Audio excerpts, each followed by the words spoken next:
All right. So real quick, we're going to look at the theme, right? There's the video I will play later.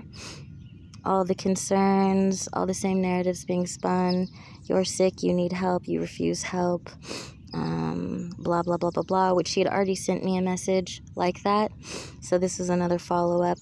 I know exactly what it was. This is leaving breadcrumbs and evidence of, the opposite. I'm the loving friend. This corroborates my narrative that you don't want help, and I'm of the school of it doesn't matter how many times you tell me something, y'all, it doesn't make it true. So I basically stop them from being able to use this tactic of just leaving false evidence, to skew the optics. You are not being the loving friend. Things are not okay. You don't care about me. Things are not cool. Everything that you said in that video was a lie, and I don't understand it. So what's the reason that you're sending it to me, right? So normally, right, so here's another follow-up of I've got to present that I'm a helpful friend and supporting friend. If you think about this as just, you got to find somewhere history of what a person is claiming to be. So if I'm claiming to be supportive and loving, then I'm going to have to leave some kind of evidence somewhere. So text messages are a great way to do that. Most people just don't anticipate someone's going to say, bullshit, my mom does this, you all do this, and I'm not going to let you continue to hurt me, attack me, orchestrate this shit, and then, try to cover your tracks on my phone. That's cheap, dirty, and disgusting. So I say that, and then this is the response I get back. What I want everyone to pay attention to is, I'm just going to read it, all right? So this is a concerned friend, right? Let's hear how the concerned friend talks to you. Just saw your video, and that was amusing. Never a dull moment with you, chica. And you thought you were being polite when you were definitely being cynical and comical. But at this point, I don't expect anything less from you, Rhea. Having the insight from your family that you have been diagnosed as schizophrenic helps me understand why you are the way that you are. I wish I could have helped you more, but you don't want any of my help since I know the truth. And I'm okay with that. If you change your mind, you know how to get a hold of me. Take care of yourself, love you always, and I pray you are not robbed for the umpteenth time. And that's me being polite. Cool. So just a quick breakdown. Well, how long were you able to be nice and prove me wrong, right? If you're trying to offer support to me, you know that I need help, right? And my situation was critical, and she knows that. But instead, she's entertained. She's smug. She's condescending, right? So you couldn't maintain the kindness and the love and support, and you're not even really questioning why I said any of the things that I said. Instead, what do you say? At this point, I don't expect anything less from you, Rhea. Having the insight from your family, so that's an admission that my family is saying what and pushing what narrative about me. That you have been diagnosed as schizophrenic helps me understand why you are the way you are. So there you go, the crazy narrative. First of all, I'm not in contact with my family, and this is also a tactic of abusers. They abuse you, and then you act or react appropriately to the abuse, and they point at you like you are unstable, because you are unstable, and it's an easy way for them to spin that you're crazy. Now, she had once before in a previous message told me that I had multiple personalities, and that's what my family had said, and that's what she knows to be true about me. Also that I abused my brother, and all of this stuff. That was the last conversation I had with her. So that's why it was a little confusing to me to get this oh so nice message, wishing you well, putting my best foot forward, because it's bullshit, And you prove me right. So you gotta hear always, there's always gonna be the Rhea, you're crazy. It's either that or drug addict thing. No one has diagnosed me schizophrenic at all whatsoever. I'm surprised they could spell schizophrenic. Which is it though? Multiple personalities or schizophrenic, right? So that's always going to be a theme. Okay? And what we have confirmed here is we know that my family is discussing my mental state to my friend. So that confirms that I'm not making up, that there's been discussions about me to each other. They're not talking to me, but they have a whole story and they know all the things. My doctors, my diagnoses, what it means, how to help that person, all of that stuff.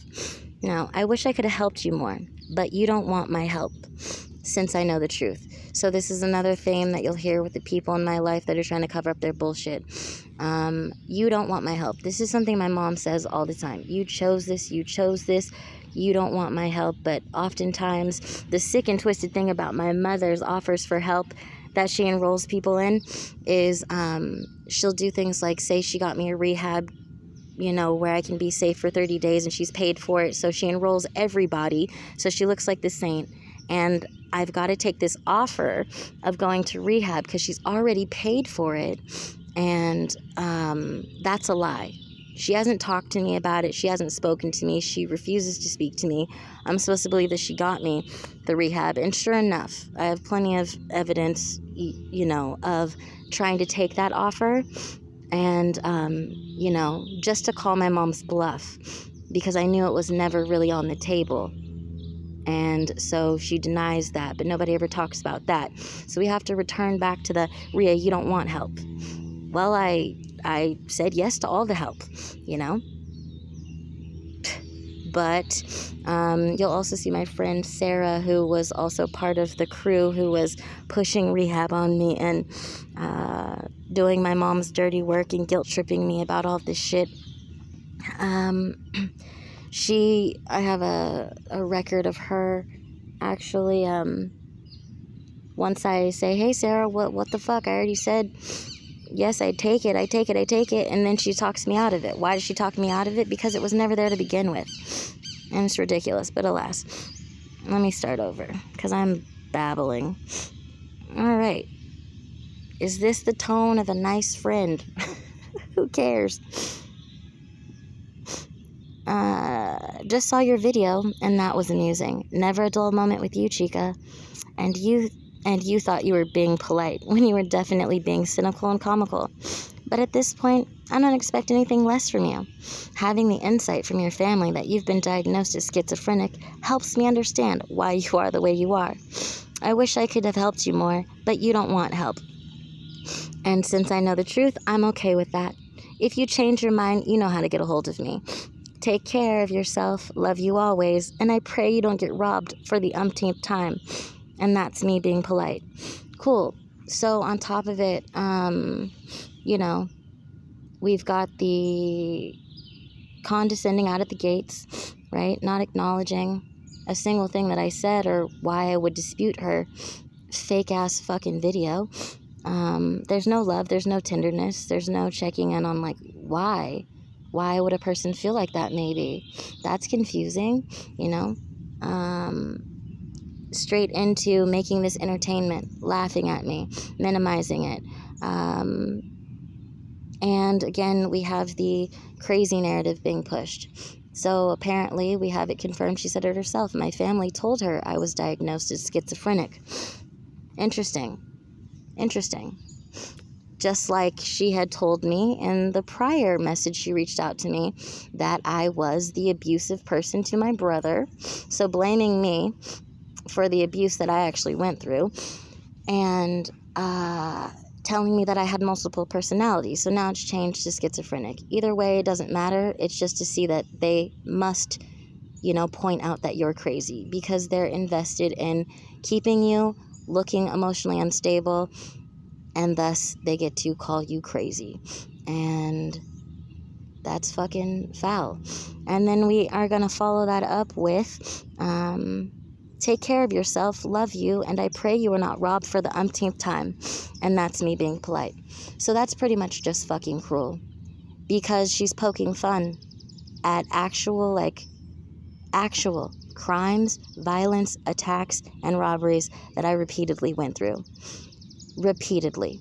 So I don't know what kind of person thinks that's funny. But it's like shrouding it in doubt, right? Because it's like, oh yeah, you get robbed all the time, right? So either you don't believe me, right? Because how could a person get robbed that much? Or you think it's funny. You think it's funny. And so you're going to make light of it and make a joke of it, squashed inside your I love yous, hope you don't get robbed for the umpteenth time, like it's a fucking joke, and that's you being polite. Wow. Yeah, she said something similar to me in the last message too. It was on my birthday. You know. And so I don't know. It kind of speaks volumes to someone that no matter what is going on, what kind of a person makes light and a joke of that. Cool. So, thanks, Tiff. But anyways, I had responded. That's my... See, but nothing upsets somebody more than when you fuck up their plan. And what was the plan? The plan wasn't actually to be nice or to send kind words. The plan was to cover your tracks. Nothing angers someone more than when you foil their fucking plan. And how dare I be insulted by it or call them out or ask them to work fucking harder. Right? Cool. So there's that. I've got an example of that same thing with Sarah. But there you go. Oh, before I go. So I've got the example of my two friends, and so I'm just saying that these are the only two examples I have left, but it's just enough to make, I hope, anyone just pause and say, huh, you're not like charging anyone with guilt of anything. You're just simply saying, I do see that they both say this. This does sound similar. I do see the similarities, thus the pattern. So, anyways, so my mom does this too as well. So just as an example, I've done this many times. Every time she sends me a nice fucking message, I always respond and tell her not to, because she also uses it as a signal when she's orchestrated some like near-death experience or fucking heinous shit for me. That's always a sign that something really bad is going to happen. So I get particularly triggered by that because it's sadistic and disgusting. Because my mom likes to let me know, that she knows. But again, all you're going to see on my phone is a text message out of nowhere from my mom saying, like, I love you, right? And I've even said, send this to Sarah and Tiffany. Like, fuck you guys sending these messages as if you care. I know what you're doing. And so, hey, if I'm wrong, prove me wrong, right? But they can't. And that becomes an admission of guilt. If I'm fucking wrong, speak kindly, do supportive acts, be about what you're fucking talking about, Are you supposed to be derogatory to someone that has schizophrenic? Do you want to understand them, or do you want to fucking humiliate them and make jokes about them? And that's on them, and that's why they're mad. So let's just show you the last message I sent to my mother. Where is it? Here we go. So here we go. Out of nowhere, she loves to fuck up my birthdays. I miss you, Rhea. Happy birthday. I think about you every day and hoping that your journey will bring you to a better place. Right? Don't worry. This is just me reaching out to my mom because I found out my biological father, which she denied outright. We can go over that later, right? So, yeah, I'm lying about a DNA test. The woman will fight to your death. So, what am I saying? Let's see here. Oh, shit. Oh, wait. Oh, man.